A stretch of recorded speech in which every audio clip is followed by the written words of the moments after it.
Hello les gens, bienvenue sur ce nouveau tuto AppSheet. Aujourd'hui, on va voir comment créer et gérer des views. Donc les views, c'est ce qui va apparaître à l'écran pour l'utilisateur. Donc il existe trois types de views. Celle que vous allez avoir dans Primary Navigation, Menu Navigation et Reference View. En fait, ça sera exactement les mêmes choses, sauf qu'elles apparaîtront pas au même endroit. Donc les Reference View, elles, ne seront pas du tout visibles. Les menus navigation apparaîtront uniquement dans un menu de navigation, comme son nom l'indique. Et primary navigation, c'est les vues que vous allez voir si je vous mets, hop, je vous show le preview de l'application, sur le menu à gauche si vous êtes sur PC, et sur le menu en bas si vous êtes sur téléphone. Donc, pour créer une view, c'est simple, on va sur le Add View ici. Donc j'en ai déjà une qui est créée, hein, je ne vais pas en recréer une autre. Et donc on va voir les différentes propriétés que peuvent avoir une view. Donc déjà, tout premièrement, le nom. Donc là par exemple, si je reprends mes données qu'on a créées dans le précédent tutoriel, c'était en lien avec des ventes de jeux vidéo. Donc je vais l'appeler vente. Vente jeux vidéo par exemple. Ensuite, on va sélectionner les données qui seront utilisées dans notre view. Donc je peux choisir d'utiliser toutes les données, donc feuille 1, ou alors un slice. Donc les slices, je vous invite à aller voir ma vidéo précédente si vous ne savez pas ce que c'est. Nous, on va utiliser toutes les données. Et donc là, le plus important, on va avoir différents types de views. On va avoir le calendar. Donc ça va être un calendrier pour afficher par exemple des rendez-vous, pour gérer en fait tout ce qui est événements. Sous forme de deck, donc ça peut être utile si vous n'avez pas trop de données. Sous forme de table, donc là, on va vraiment avoir toutes nos données sous forme de table, donc avec la colonne et chaque row, donc les lignes avec nos valeurs. Galerie, vous allez voir sous des petites formes comme ça, des espèces de tuiles. Donc details, donc ça c'est la vue que vous allez avoir lorsque vous allez sur table. En fait, si vous cliquez sur une ligne, ça nous ouvre la vue details. Donc vous pouvez choisir la vue details si c'est pour montrer une donnée en particulier par exemple. Donc on utilise rarement la vue details toute seule puisque c'est pas très utile. Sauf en reference view pour l'insérer dans un dashboard par exemple. Dans ce cas-là, ça peut être utile. Ensuite, on a une carte.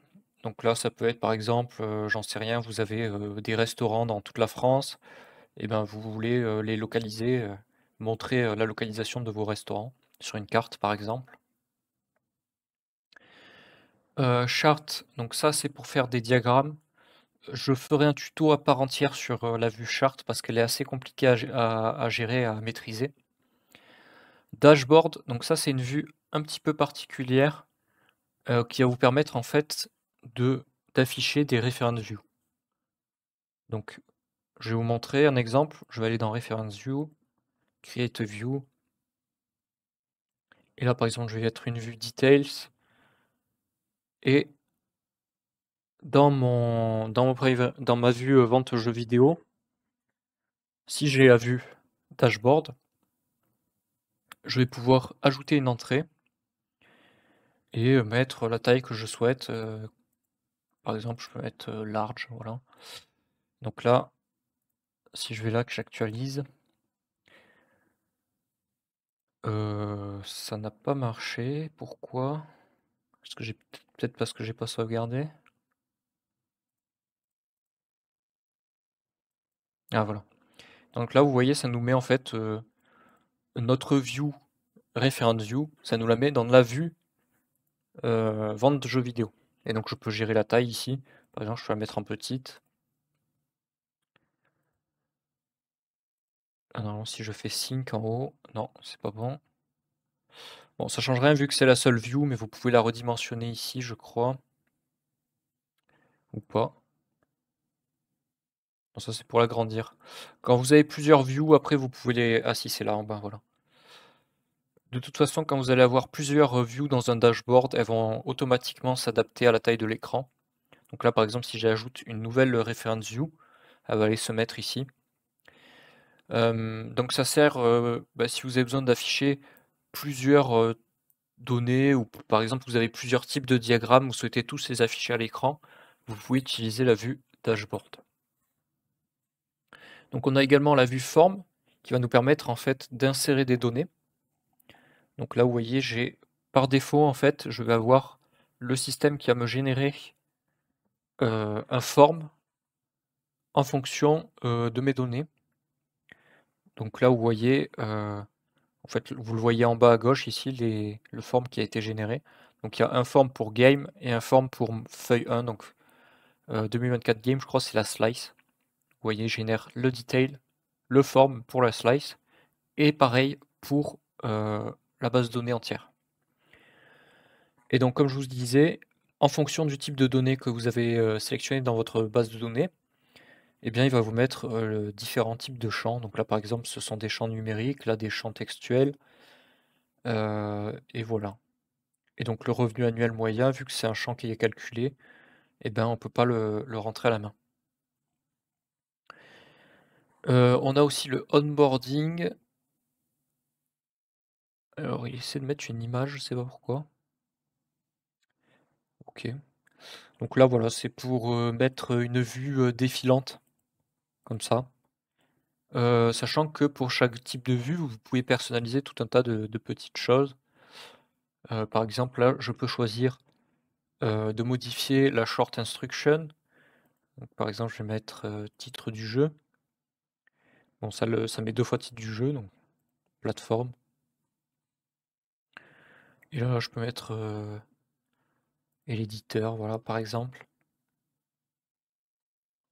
Donc ça, c'est pour le onboarding. Donc c'est un genre de menu qui va afficher vos données une par une avec un défilement horizontal.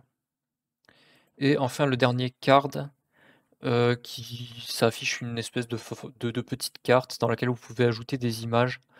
Donc ça, pareil, c'est surtout utilisé dans un dashboard.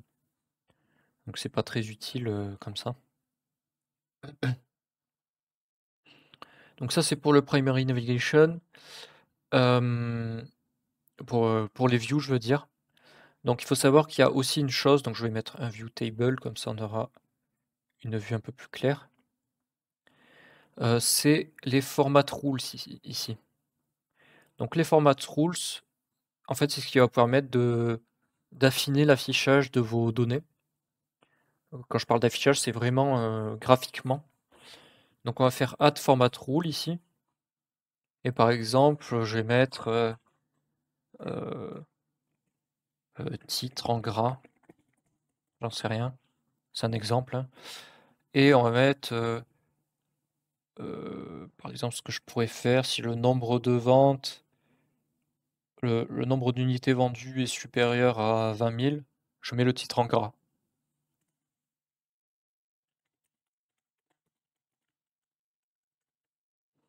Donc là, je vais aller créer une condition. Donc pareil, on utilise une formule comme j'ai fait dans le précédent tuto. Et je vais dire ta, ta, ta, unité vendue supérieure à 20 000, c'est ça? Ouais, c'est ça, 20 000. Save. Et donc là, je vais sélectionner là où les colonnes sur lesquelles mon filtre va s'appliquer. Donc on va prendre le titre du jeu et je vais aller dans Text Format. Ici, je vais dire mettre en gras. Donc là, on peut voir que les jeux pour lesquels il y a eu plus de 20 000 unités vendues, ils sont bien en gras normalement. Si je regarde, voilà, 28 000, 22 000. On a bien le titre qui se met en gras. Donc là, c'est juste un exemple, hein. Après, vous pouvez changer la couleur du texte, par exemple le mettre en rouge, choisir une couleur personnalisée, heu tout plein de choses, changer la taille du texte, et cetera. Donc ça, c'est pour les format rules. Donc vous voyez, ça reste quand même du basique, hein. On peut pas faire, On peut pas faire, tout et n'importe quoi, c'est vraiment, hem, changer la couleur, mettre en gras, mettre en italique, ce genre de choses. Hem, donc une dernière chose, ça va être, l'ajout de données. Donc vous avez vu qu'on pouvait le faire avec un form ici, mais on peut également activer une option qui s'appelle le Quick Edit ici. Je vais vous montrer ça rapidement. Donc le Quick Edit va vous permettre, si j'actualise ici, d'éditer directement les données dans le tableau. Parce que là, si je veux ajouter une donnée, je clique sur Add et ça va m'ouvrir le formulaire, vous voyez? Par contre, imaginons je veux modifier 2 lignes différentes, et ben, je peux aller dans le Quick Edit ici et je vais pouvoir modifier plusieurs cellules à la fois, même sur différentes lignes. Donc par exemple, 94 et j'en sais rien, unité vendue, 17 000 et ensuite je fais Save, voilà. Aussi on peut sélectionner plusieurs lignes si on veut en supprimer plusieurs à la fois, voilà. Et autre chose, sur les tableaux, on a des filters. Donc les filters, vous allez pouvoir en fait filtrer selon la colonne. Donc par exemple, si je prends éditeur, que je sélectionne studio indépendant et éditeur moyen, je fais done, ça va m'afficher uniquement ces lignes-là et on peut cumuler les filters. Donc ça, c'est plus, pour en tant qu'utilisateur, hein, plutôt que dans le développement lui-même du dashboard. Il faut savoir qu'il y a cette fonctionnalité-là. Donc par exemple, après je peux dire, note Metacritic, je peux mettre minimum, 90. Hop et voilà. Donc là, j'en ai qu'un seul.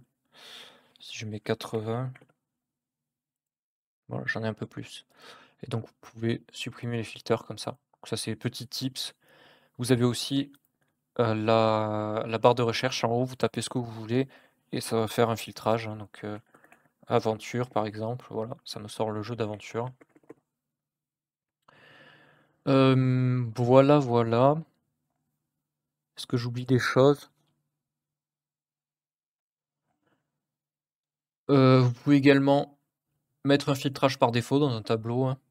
Par exemple, je veux que ça filtre par, unité vendue, descendant et donc là, je vais avoir les jeux les plus vendus en premier et les moins vendus en dernier. Hem, Bah, je pense qu'on a à peu près tout vu dans les views, donc je ferai sûrement un tuto un peu plus poussé sur les charts, qui est vraiment une view un peu particulière. Sinon après je pense qu'on a vu à peu près tout. Peut-être aussi sur les calendars, s'il y a il y a 2-3 choses à dire. En tout cas, n'hésitez pas à vous abonner, et à mettre un petit like. À plus tout le monde. Ciao.